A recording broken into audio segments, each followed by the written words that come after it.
How's it going, everyone? I hope you're enjoying your summer so far and staying cool out there despite this blistering heat. As I work on the Three Kings content, I wanted to give you guys a couple of fun videos to tide you over, starting with something pretty near and dear to me. Something a lot of you might not know about me is that aside from anime and gaming, I really enjoy Dungeons & Dragons. I've been a player for a few years now and am even knee-deep in running my very first campaign. Depending on your DM and the world being built for your table, there's a ton of flexibility in this game for creative players. That's why I thought it would be fun to take Team Urameshi and turn them into a playable D&D party. This suggestion actually comes from Sheepy, a member of our Discord community, so big shout out to them for the idea. If you have an idea you think might make for a fun or interesting video, come join us on Discord where you can keep up with what's going on, see what videos I'm toying with making, and even suggest things of your own. A link to the Discord server will be in the description and the pinned comment. And speaking of Dungeons & Dragons, for anyone interested in tabletop gaming, meeting like-minded people, or if you just happen to be in the area, I'll actually be at GenCon Indy this year. It's a tabletop-focused convention in Indianapolis from August 4th to the 7th. There will be gaming, cosplaying, live events, and more. I'll leave a link to the website for anyone who might be interested in the description and the pinned comment. I hope to see some of you there. And with all that out of the way, let's get to it. Alright, a few things about these character builds before we dive in. As much as I love D&D, I'm not as knowledgeable as plenty of others, so I did enlist the help of my friend Alice, who knows way more than I do. Since it would take ages to explain every mechanic, I'm going to operate as if you have a very basic understanding of D&D. Otherwise, this would be a very long video.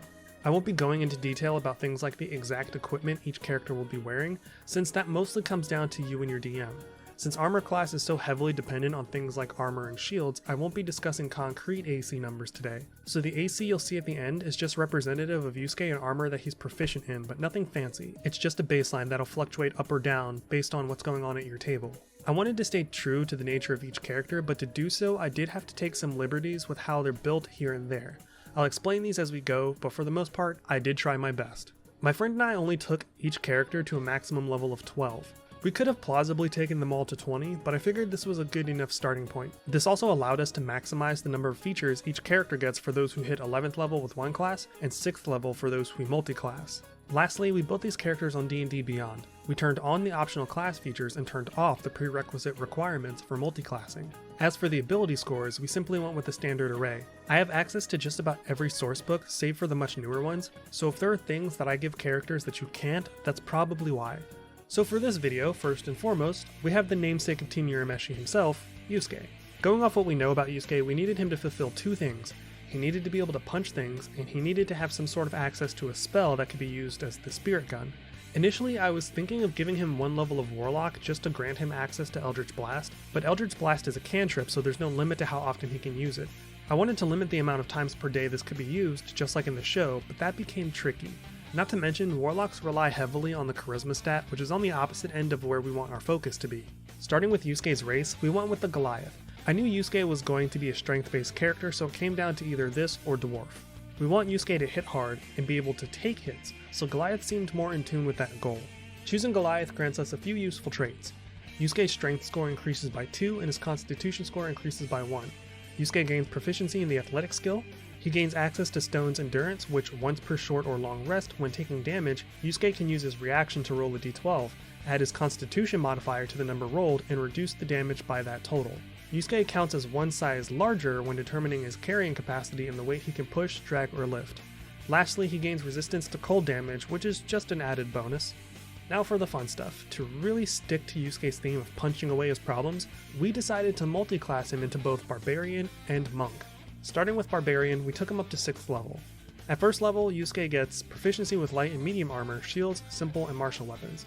He also gains proficiency with strength and constitution saves, and proficiency with 2 skill checks of our choice from a small list. Based on Yusuke's character, we went with intimidation and perception.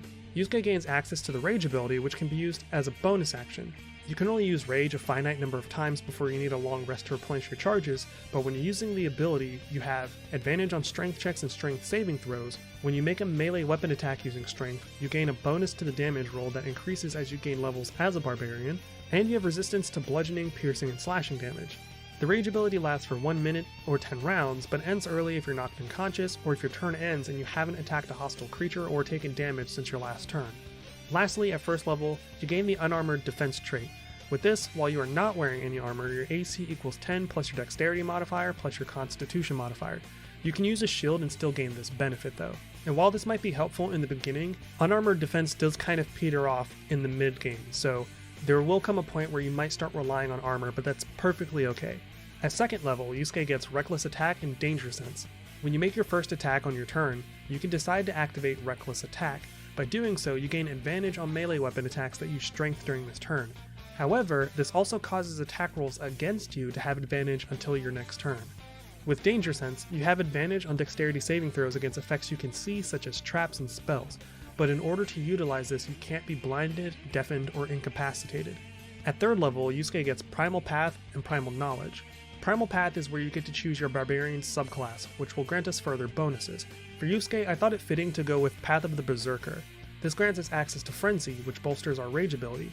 While raging, if you go into a frenzy for the duration rage lasts, you can make a single melee weapon attack as a bonus action on each of your turns starting after the turn this effect is activated. Unfortunately, when your rage ends thanks to Frenzy, you'll suffer 1 level of exhaustion. Because we have optional class features enabled, we also get Primal Knowledge, which gives us proficiency in a skill of our choice from a list of skills available to barbarians, and we decided to go with Survival. At 4th level, Yusuke gets a choice between an ability score improvement or a feat. We decided to go with a feat, and we gave Yusuke the Tavern Brawler feat. This feat allows us to choose between increasing our Constitution or Strength score by 1 to a maximum of 20. We chose to continue raising Yusuke's Strength score.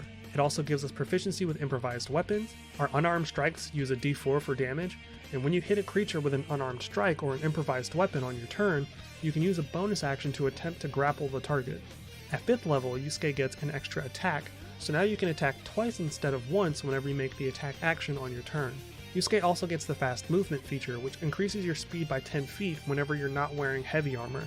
At 6th level, Yusuke gets Mindless Rage, which makes it so that he cannot be charmed or frightened while raging. If you're afflicted by either of these statuses when you enter your rage, the effect is suspended for the duration of the rage. Those 6 levels wrap up Yusuke's Barbarian skill set, so now we're on to the 6 levels of Monk we gave him. At 1st level, Yusuke gets proficiency in simple weapons and short swords. He also gains the unarmored defense trait, which for the monk is basically the same as the barbarians, except it uses the wisdom modifier instead of the constitution modifier.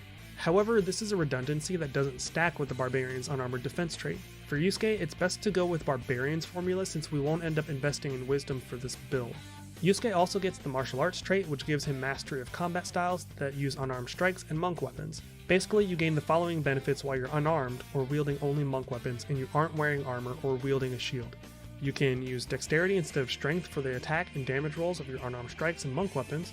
You can roll a d4 in place of the normal damage of your unarmed strike or monk weapon. This die does change and get better as you gain monk levels though. Lastly, when you use the attack action with an unarmed strike or monk weapon, you can make one unarmed strike as a bonus action. We're building Yusuke to be an able-bodied brawler, so the martial arts trait is going to be our bread and butter alongside the buffs we get from being a barbarian.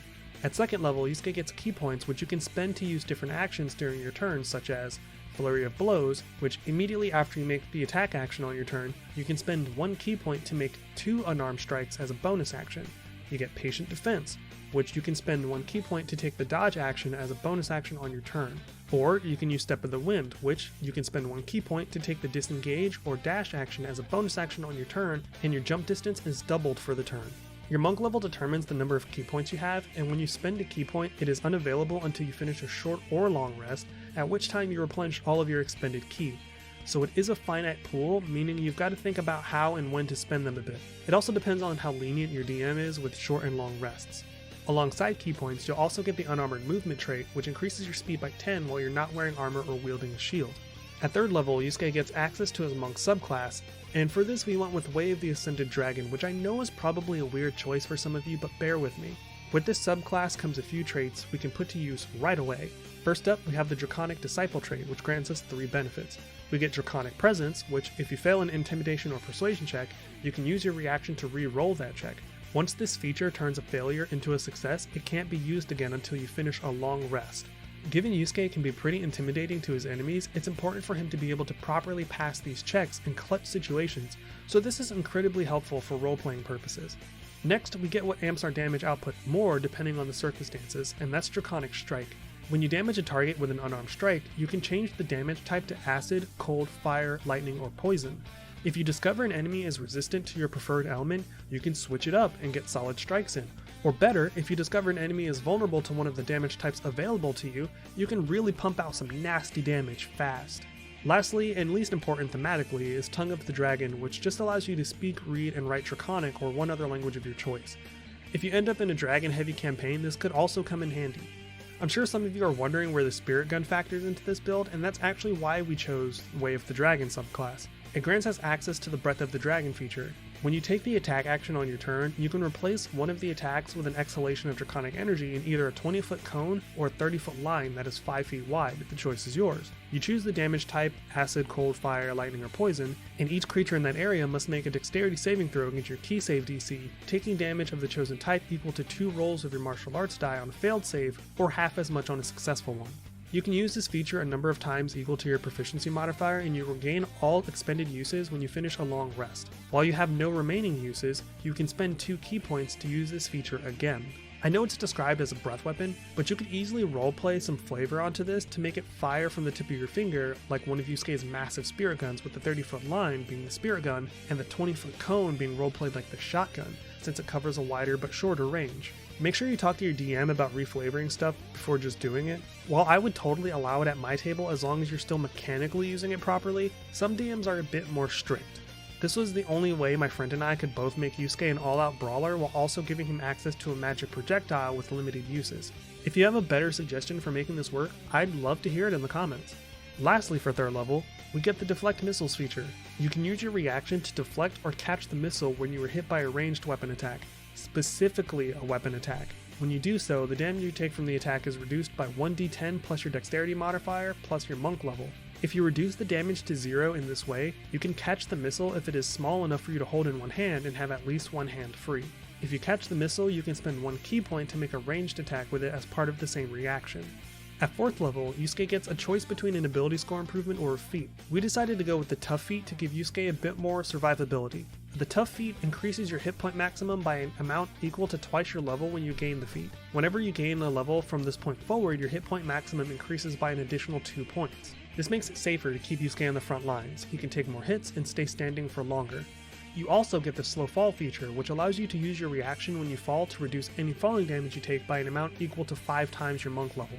At 5th level, Yusuke gets an extra attack, but just like the unarmored defense, this is a multi-classing redundancy that doesn't stack. So under normal rules, you wouldn't end up with 3 attacks, you'd still only have 2.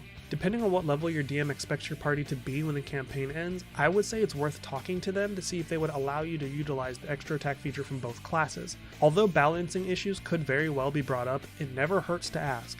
You also gain access to Stunning Strike. When you hit a creature with a melee weapon attack, you can spend 1 key point to attempt a Stunning Strike. The target must succeed on a Constitution saving throw or be stunned until the end of your next turn. Finally, at 6th level, Yusuke gets Ki-Empowered Strikes. This causes your unarmed strikes to count as magical for the purpose of overcoming resistance and immunity to non-magical attacks and damage. Your unarmored speed bonus increases from 10 to 15 while you're not wearing armor or wielding a shield. Last but certainly not least, you gain the Wings Unfurled feature. When you use your Step of the Wind, you can materialize spectral wings from your back that vanish at the end of your turn. While the wings exist, you have a flying speed equal to your walking speed. You can use this feature a number of times equal to your proficiency bonus, and you regain all expended uses after you finish a long rest. I know that one seems weird because, why would you need to fly? But if you remember, at the end of Chapter Black, Yusuke and Sensui were flying in the air fighting, so hey, it's technically thematically correct. That concludes the leveling process, so let's take a look at Yusuke's ability scores before we wrap up. So like I said, with the ability scores, my friend and I just went with the standard array, and this is the spread we landed on. We put 15 in strength, since that's kind of his bread and butter for the most part. For dexterity, we went with a 14 to give him a better initiative roll and AC. For constitution, 13 seemed like a fair middle ground to give him a little bit of a boost to his HP. Since he's going to be on the front lines, he's gonna need it. We dumped his intelligence and wisdom and opted to put the 12 into charisma. His stats overall aren't terribly impressive because we decided to give Yusuke feats instead of ability score improvements, which can be supplemented or at least counterbalanced by magic items. Do keep in mind though that these are his stats for a level 12 character that's evenly split between 2 classes, so that does also affect his stat spread. With that done, let's look at the final overall spread. In regard to saving throws, Yusuke is going to excel at strength and constitution saves. With bonuses like those, you'll be just fine succeeding in these categories. Dexterity gets a moderate bonus, but you'll really see a bit of an uphill battle with your remaining 3 saving throws, specifically intelligence, where you're taking a -1 hit. In your skill checks, Yusuke does well where we really want him to, with the most important ones thematically being Intimidation and Persuasion. Yusuke is exceptional at sending fear through his enemies when the moment calls for it, but he's also a likable enough guy that despite his trailing charisma stat, he can pass a pretty healthy portion of persuasion checks. Naturally, you will be taking a bit of a hit to your intelligence skills like Arcana, History, and Investigation though. At this level, Yusuke should be fairly useful on the front lines of most combat encounters. If you really need to boost your AC, there's no shame in donning some armor. Like I said, that could end up being better for you in the long run, especially as combat encounters get more difficult. However, keep in mind that this character is basically built exclusively to fight the way Yusuke does with his fists and his trusty spirit gun. However, with access to Rage, which cuts damage from bludgeoning, piercing, and slashing damage in half for 10 rounds, or until you're incapacitated, you should be alright if you play smart. If you do don some armor, that is going to cause you to take a hit to your speed, because you have unarmored movement, which you get those bonuses from not wearing armor. By the time you reach this point, you'll have 4 uses of Rage, which replenish on a long rest, 6 key points, which replenish on short or long rest, 4 uses of your Breath of the Dragon feature, which doubles as your Spirit Gun, which replenishes on a long rest, 4 uses of Wings Unfurled, which replenishes on a long rest, 1 use of Stone's Endurance, which replenishes on a short rest, and 1 use of Draconic Presence, which replenishes on a long rest. Honestly, overall, your biggest issue is going to be action economy, since plenty of the things you do can take up your reactions or bonus actions, so deciding how to utilize your turn for the situation at hand will be pretty important, but that's something you learn by playing, since everyone approaches D&D differently.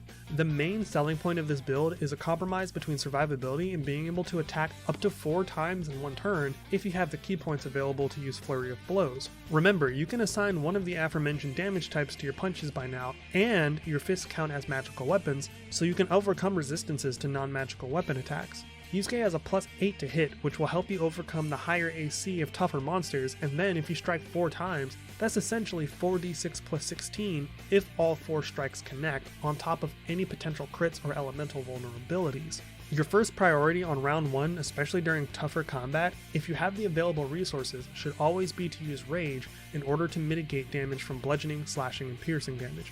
From there, it's really just a matter of how you want to beat things to death. And again, this is just a level 12 character.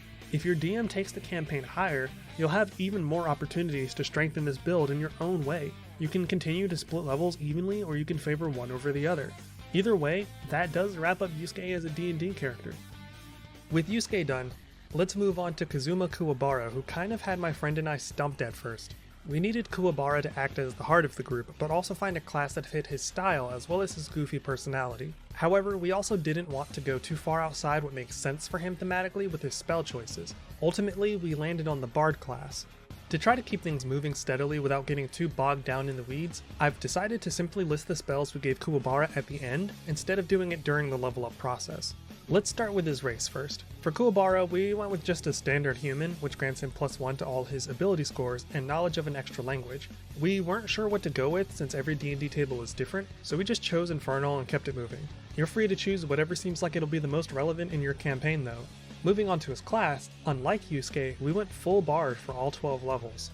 Starting at first level, Kuwabara gets proficiency with the following: light armor, simple weapons, hand crossbows, long swords, rapiers, short swords, 3 ability checks of your choice, dexterity and charisma saving throws, and 3 musical instruments of your choice. The musical instruments don't really matter, so choose what feels right for you. For the 3 skills, we went with Perception, Persuasion, and Insight, since Kuwabara's spirit awareness and empathy are a big part of his personal arcs. We get access to spellcasting, which grants us 2 cantrips of our choice from the Bard spell list, and 4 first level spells of our choice from the Bard spell list. Naturally, as your Bard level increases, you'll gain access to more spells and spell slots. Our charisma stat is going to be our spellcasting ability for these. Lastly, we gain access to Bardic Inspiration. As a bonus action on your turn, you choose one creature other than yourself within 60 feet of you who can hear you. That creature gains 1 Bardic Inspiration die, which is a d6. Once within the next 10 minutes, the creature can roll the die and add the number rolled to 1 ability check, attack roll, or saving throw it makes. The creature can wait until after it rolls the d20 before deciding to use the Bardic Inspiration die, but must decide before the DM says whether the roll succeeds or fails. Once the Bardic Inspiration die is rolled, it's gone. A creature can only have 1 Bardic Inspiration die in their possession at any given time. You can use this feature a number of times equal to your Charisma modifier, a minimum of once. You regain any expended uses when you finish a long rest. Your Bardic Inspiration die changes when you reach certain levels in this class too. The die becomes a d8 at 5th level, a d10 at 10th level, and a d12 at 15th level. The Bardic tool is based on the premise of inspiring your peers to help them succeed, and how many times have we seen Kuwabara do that, whether intentionally or not? At 2nd level, Kuwabara gains access to Magical Inspiration, Jack of all trades, and Song of Rest. With Magical Inspiration, if a creature has a Bardic Inspiration die from you and casts a spell that restores HP or deals damage, it can roll that die and choose a target affected by the spell. You then add the number rolled as a bonus to the HP regained or the damage dealt. After that, the Bardic Inspiration die is gone. With Jack of all trades, you can add half your proficiency bonus rounded down to any ability checks you make that doesn't already include your proficiency bonus. With Song of Rest, you can use music to soothe your allies during a short rest. If you or any friendly creatures who can hear you doing so regain HP at the end of the short rest by spending 1 or more hit dice, each of those creatures regains an extra 1d6 HP. At 3rd level, Kuwabara gets access to his Bard College, Expertise, bonus proficiencies, a fighting style, and Blade Flourish. The Bard College grants us our subclass, of which we decided to go with the College of Swords. Since we still wanted Kuwabara to be something of a melee combatant even with access to his spellcasting, this seemed like the best class choice. Expertise allows us to choose 2 of our skill proficiencies. The proficiency bonus is doubled for any ability checks we make that use either of our choices. To continue leaning into what makes Kuwabara, Kuwabara, we went with Insight and Perception. Bonus proficiencies granted from choosing the College of Sword gives us proficiency with medium armor and the scimitar, and if we're proficient with a simple or martial weapon, we can use it as a spellcasting focus for our bard spells. For the fighting style, since Kuwabara typically uses his spirit sword one-handed, we went with the dueling style. While we're wielding a melee weapon in one hand and no other weapon, we gain a +2 to damage rolls with our weapon. Lastly, whenever we take the attack action on our turn, our walking speed increases by 10 feet until the end of the turn, and if a weapon attack that we make as a part of this hits a creature, we can use one of 3 options afforded to us by Blade Flourish. We can use Defensive Flourish, which you can expend 1 use of your Bardic Inspiration to cause the weapon to deal extra damage to the target you hit. The damage equals the number you rolled on the Bardic Inspiration die, but you also add that number to your AC until the start of your next turn. We can use Slashing Flourish, which you can expend 1 use of your Bardic Inspiration to cause the weapon to deal extra damage to the target you hit and to any other creature of your choice that you can see within 5 feet of you. The damage equals the number you rolled on the Bardic Inspiration die. Lastly, there's Mobile Flourish. Similarly to the first 2, you can expend 1 use of your Bardic Inspiration die to deal extra damage to the target you hit. You can also push the target up to 5 feet away from you plus a number of feet equal to what you rolled on your Bardic die. You can then immediately use your reaction to move up to your walking speed to an unoccupied space within 5 feet of the target. Something to keep in mind is that you can only use 1 Blade Flourish option per turn. At 4th level, Kuwabara gets an ability score improvement or feat of our choice. We decided to go with an ability score increase using both choices on the Charisma stat, since that's a big part of making sure our spells land. At 5th level, Kuwabara gets Font of Inspiration, and with this, we're able to regain all of our expended uses of Bardic Inspiration when finishing a short or long rest. At 6th level, Kuwabara gets Counter Charm. With this, we gain the ability to use musical notes or words of power to disrupt mind-influencing effects. As an action, you can start a performance that lasts until the end of your next turn. During that time, you and any friendly creatures within 30 feet of you have advantage on saving throws against being frightened or charmed. A creature must be able to hear you to gain this benefit though. The performance ends early if you're incapacitated, silenced, or choose to end it of your own accord, which doesn't take an action. You also get an extra attack whenever you take the attack action on your turn, so that's always helpful. At 8th level, Kuwabara gets another choice between ability score improvements or feat. Once again, my friend and I thought it smart to just keep pumping Kuwabara's Charisma stat. At 10th level, Kuwabara gets another Expertise choice, so this time we went with Persuasion and Athletics. We also get Magical Secrets, which allows us to choose 2 spells from any class, including Bard spells. The spells we choose do have to be of a level we can cast, but if you're doing this on D&D Beyond, that's pretty much automated for you, so you'll only see what's available to you. The chosen spells are counted as Bard spells for you and are included in the number of spells known. For our choices, we went with Shadowblade and Bless. I figured it was important to distinguish those ones here since this list encompasses spells from all classes. We went with Shadowblade as a kind of substitute for the Jig and Toe, and we went with Bless because it's a party buff that I think fits Kuwabara's ability to inspire others. Finally, at 12th level, Kuwabara gets 1 more choice between an ability score improvement or a feat.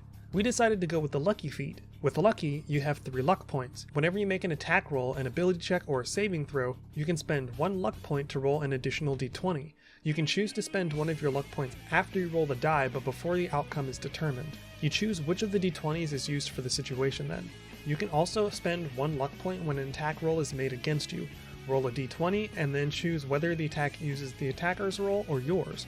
If more than 1 creature spends a luck point to influence the outcome of a roll, the points cancel each other out. You regain your expended luck points when you finish a long rest. And that wraps up the leveling process for Kuwabara. For the ability score improvements, you don't need to do them at the exact same time that we chose to. If you want to take the lucky feat right away and then handle raising your charisma score later on, you absolutely can. Now let's move on to how we allocated Kuwabara's ability scores.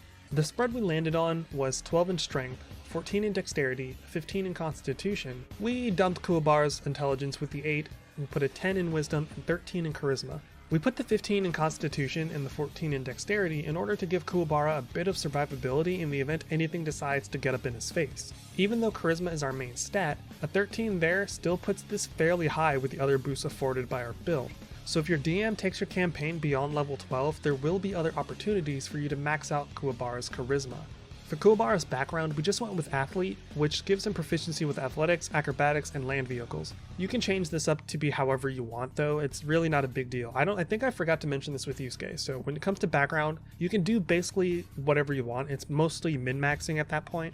Now let's take a final look at Kuwabara's stat spread. In terms of your saving throws, he'll comfortably pass most charisma and dex saves, and constitution saves should go in his favor relatively often too. Strength and wisdom are completely at the mercy of the dice, and you will be taking a -1 hit to your intelligence saving throws since we dumped that stat. His passive perception and insight are staggeringly high, so if you're at a table where the DM pays attention to passive stats, it'll be hard to get things past Kuwabara.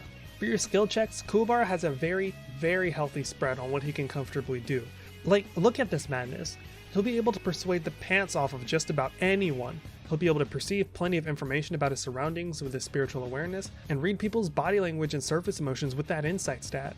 The only places he doesn't excel are with checks that rely on wisdom or intelligence, but even then, he's not being actively harmed by negative modifiers. So by this point, Kuwabara is going to have 99 HP, a +4 to his initiative, a speed of 30, a +4 proficiency bonus, a spell save DC of 16, 4 bardic inspiration die that return on a short or long rest, 3 uses of lucky that return on a long rest, 4 first level spell slots, 3 second level spell slots, 3 third level spell slots, 3 fourth level spell slots, 2 fifth level spell slots, and 1 sixth level spell slot. Unlike Yusuke, Kuwabara's role isn't primarily to deal damage, it's going to be party support. Considering Kuwabara's extremely limited move pool in the show, my friend and I had to choose spells based on roleplaying and Kuwabara's personality in general. Also, just like with our selection of Shadowblade, there are a couple of choices that do help put numbers on the board. For the sake of full transparency as well, we also didn't completely max out the amount of spells Kuwabara can actually learn here, because when I went through the spell list, there were a lot of spells that were just thematically they didn't fit, you know? And I really wanted to stay true as close as possible to Kuwabara's character. So if you're really pressed for damage, if you're the kind of player that really wants to put numbers on the board, there are open slots left for you to put some other spells in there that can do damage, but you will be stepping outside of what's thematically relevant or correct for Kuwabara. Again though, that's up to you. I'm not here to tell you how to play Kuwabara, I'm just here to give you a baseline to work with. Speaking of spells though, this is what our spell list for Kuwabara ultimately shook out as. Feel free to pause the video to read them if you need. At the end we landed on Blade Ward, True Strike, Vicious Mockery, Bane, Detect Magic, Heroism, See Invisibility, Dispel Magic, Feign Death, Motivational Speech, Rolithim Psychic Lance, True Seeing, and of course from our feat selection, Bless and Shadowblade. And all of that together completes our build of Kuwabara. He was tougher to put together than Yusuke, who was fairly straightforward, but conversely, he's far simpler to use in a combat scenario since there's less clutter in your action economy. Not to mention, you'll have more access to spells that will be useful to you outside of combat encounters. The focus of this build is a healthy mixture of role-playing as well as party and exploration utility. Just like with your bardic inspiration die, your spell slots don't reset until you get a long rest, so you do need to be aware of what you're doing. With fewer options than Yusuke, it's easier for a newer player to pick up Kuwabara's sheet and run with it. Of course, this is just my rough interpretation of what it would be like to play as Kuwabara. You could easily remix this in ways you see fit, including if you choose other feats or different spells. What would you do different? I'd love to hear about it in the comments. But, at any rate, that wraps up turning Yusuke and Kuwabara into playable D&D characters. This was a fun experiment and I hope you guys enjoyed it too. I also hope that maybe this small series of turning Team Urameshi into D&D characters will inspire some of you to try Dungeons & Dragons for the first time. It's a ton of fun and I'm glad I got to share something I enjoy with you guys and tie it into Yu Yu Hakusho. So once again, huge shout out to Sheepy for the idea.